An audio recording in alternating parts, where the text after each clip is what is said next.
Have you ever wondered what exactly elevates ordinary text, like a hastily written grocery list or a quick text message, into captivating literature?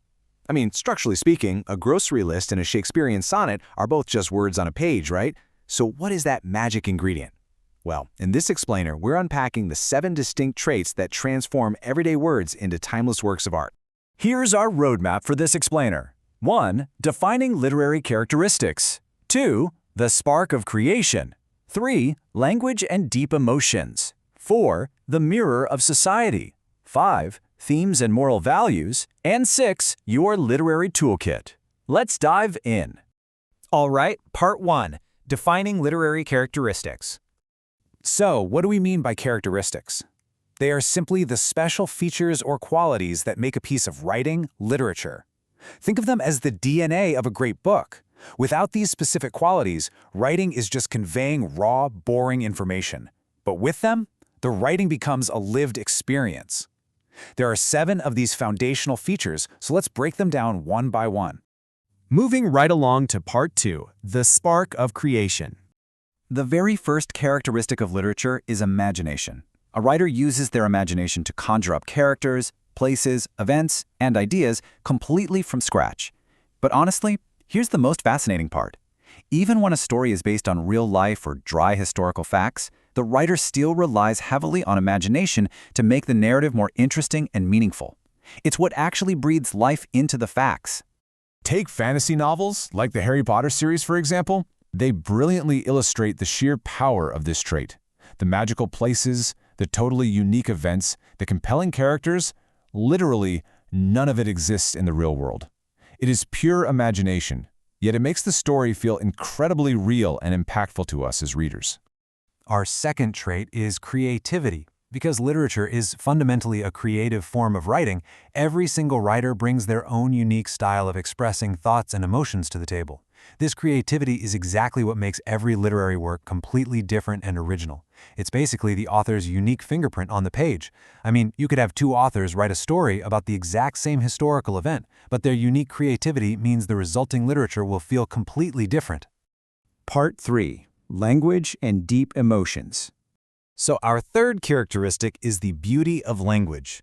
Literature doesn't just use everyday transactional words. It relies on beautiful, expressive, and meaningful language, and writers achieve this by utilizing specific literary devices.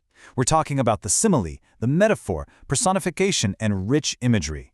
By carefully weaving these devices into the text, writers make their writings so much more attractive, textured, and memorable to us.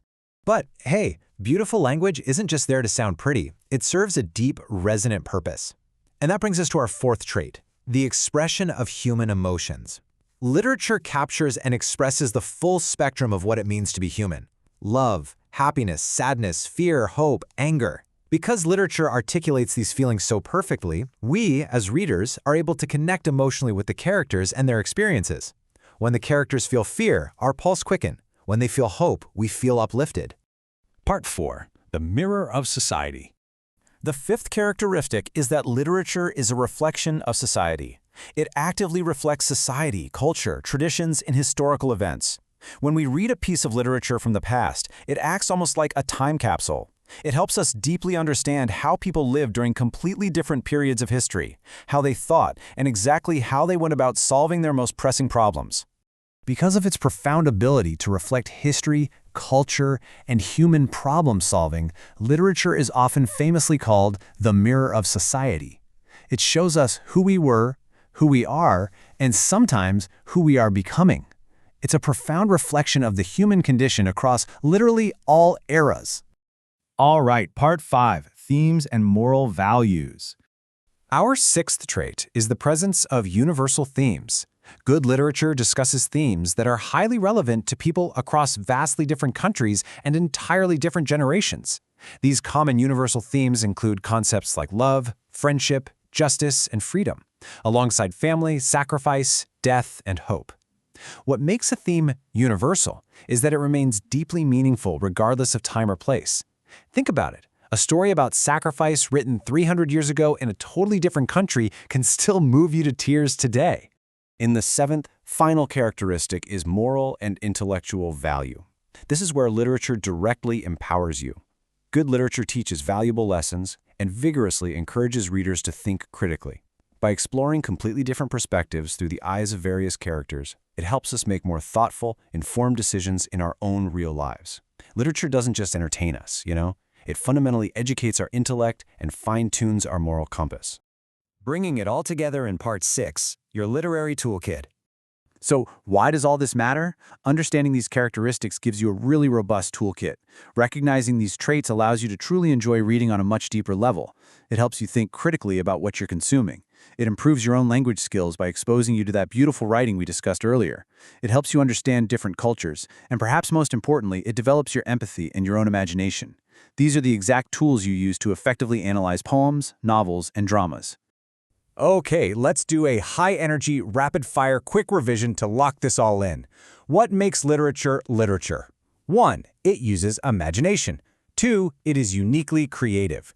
3. It contains beauty of language. 4. It masterfully expresses human emotions. 5. It acts as a reflection of society. 6. It presents universal themes that cross borders and time. And 7. It provides deep moral and intellectual value.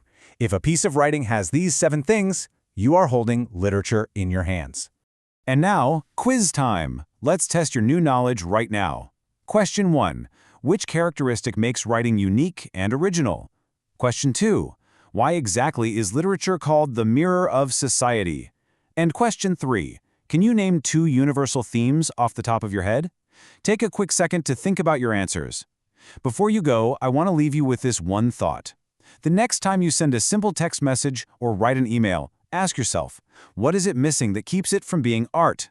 Could you add a spark of imagination, a metaphor, or maybe a universal theme to totally change how the recipient feels? The tools of literature aren't just for famous authors. They belong to all of us.